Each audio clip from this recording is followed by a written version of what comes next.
His private mission was to place Krista's favorite necklace on the top of the mountain. In 1993, although Greg and his team of climbers were very close to that summit, they turned back without summiting in order to attend to a serious medical condition developed by one of the other men in the climbing team. So the climbers started down the mountain with Krista's necklace still in Greg's backpack. Accidentally separating from one's guide in this part of the world is certainly a potential recipe for death. And when Greg did become lost and did become very disoriented, he bumbled along without his guide, not really understanding that he was way off the trail and in ultimate serious danger coming down that mountain. Alone, he eventually stumbled into a village which he thought was called the village of Oskol, where he would meet up with his guide, he imagined. He would head back to the United States, he imagined. Instead, he ended up in a village called Corfe, with a compassionate and helpful village chief named Haji Ali, who took Greg in and cared for him until he was ready to head back home.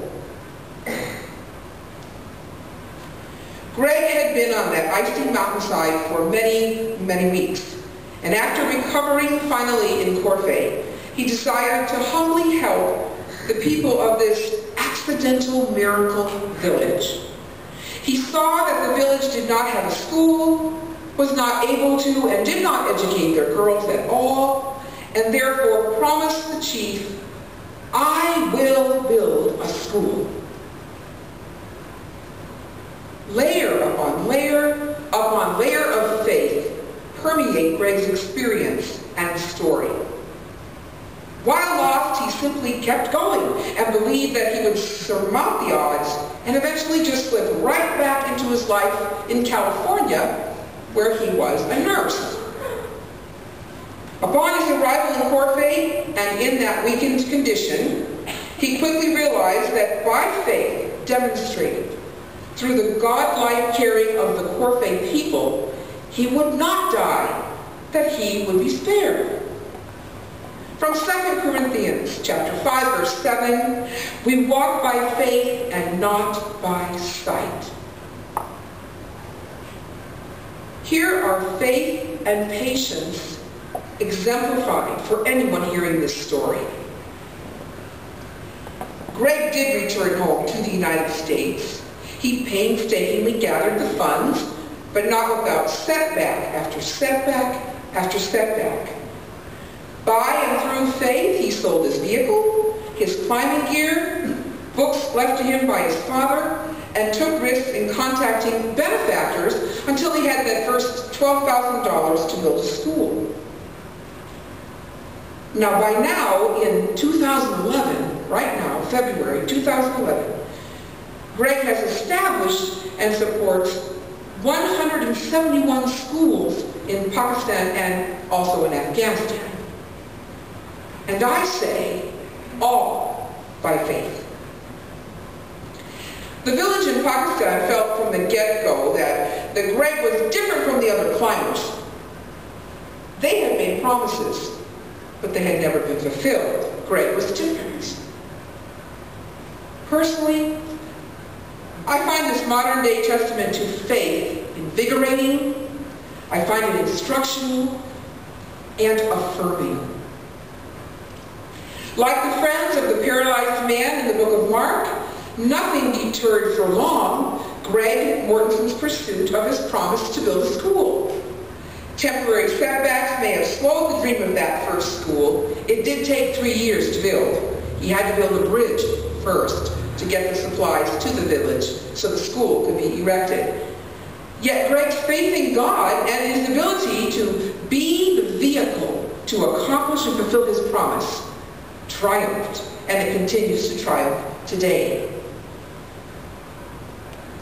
Well, let's leave Pakistan and bring our faith thinking right back home to Grand Junction, Colorado, to Whitewater, Palisade, Clifton, Fruitvale, Fruita, Loma, Mac. I believe that our mission field, which calls upon great faith, is right here as well, of course. On each individual's personal level and family level, call it our village locally, we do not have to look very far to find worthy examples of how we can strengthen our faith in the world by meeting challenges as great as climbing the second tallest mountain in the world, K2. Galatians chapter 5, verse 6.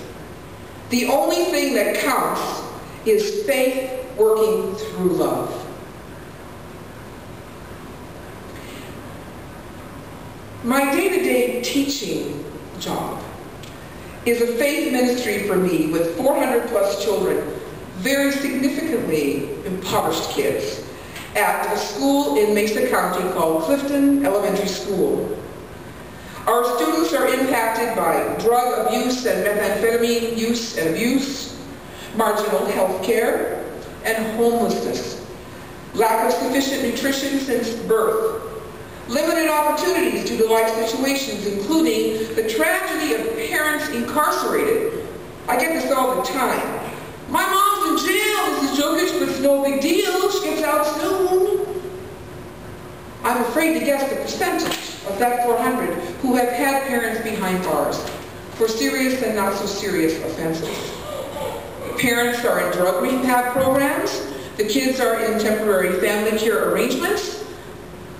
Overall uncertainty, we call this the culture of poverty, and it is Clifton Elementary, and I'm sure you get the picture. Now, we're not the only struggling elementary school here in the Grand Valley. However, as one of the lowest scoring schools in the state of Colorado, they found us. And we have been required by the Colorado Department of Education to take huge leaps of faith in order to lift our precious clientele out of their immediate situation through education and specific learning. For we are a transformation school, that's an official title, where all is to look different. And the expectation is that in 3 years, it's not very long, in 3 years, improvement will be immense, or else we do stand to lose our school. Weekly, daily, our faith is challenged and put to the test. We do not simply pray about it, but put feet to our prayers. We do not permit the difficult circumstances to discourage us either. The Clifton staff, the Clifton Elementary School staff, is working together and daring to do many things differently.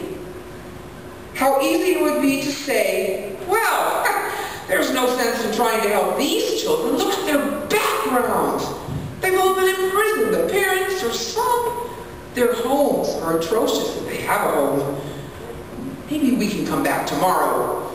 Maybe someone else will do the job. Maybe. Yet, imagine working with a principal who says things like, I love it, Anne, when it's a God thing. She was referring to an inspired and faith-based result for one of our young students. And it's my educated guess that all of us are close to the action of having opportunities to test, to strengthen, to grow and cultivate faith-inspired miracles as we stay tuned to our connectedness with our God. Hebrews 11, verse 1. Now faith is the assurance of things hoped for, the conviction of things not seen. Now faith is the assurance of things hoped for, the conviction of things not seen. We have the faith to move mountains as a church family. We know that. As smaller families within our community of faith, we know that too. And within our personal lives, we do. I believe that we can spend hours and hours sharing faith stories that would buoy us up individually and collectively right in this room. Romans 4, verse 17. Faith accepts even that which appears unreasonable. So and therefore, be encouraged, be forewarned, that our faith is unstoppable, unshakable, and unrivaled in a world where we are called to stay the course as God's people, followers of Jesus the Christ. Jesus said, "Let not your heart be troubled. Believe in God. Believe also in me." John 14, verse 1. God's power shown through the faith actions of the four friends and the paralyzed man healed by Jesus. God's power shown by Greg Mortensen's faith and realization of his dream to build schools in Pakistan. God's power demonstrated by the resiliency of the 33 rescued Chilean miners, and God's power shown through faith works of the Clifton Elementary School staff. God's power speaks this message loud and clear. Never give up. Continue to be the hands and feet of Christ. Why, raise the roof if you have to. Amen.